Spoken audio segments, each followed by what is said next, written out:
Ha buna biz inşallah Allah razı olsun buna Cebanül Nur tavuğa çıkayapız.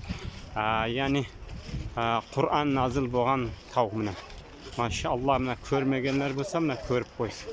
Buna hemme bugün buna tavuğa çıkayaptı inşallah. Allah razı olsun. Allah kabul kalmasam da inşallah. Şundan mı? Hayye anasını tavuğuna Cebanül Nur tavuğu değil, Nur tavuğu. Bana maşallah. Maşallah. Bana. Biz hazır Nur tavuğa çıkayapız. Bana. Bunday aylanıp çıkar bana. Aylanıp çıkar.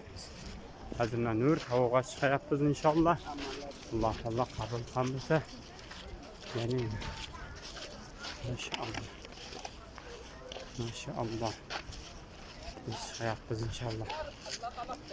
Allah kabul kalırsa. Nur tavuğa çıkayapız. Kur'an nazil boğan tavuk. Şimdi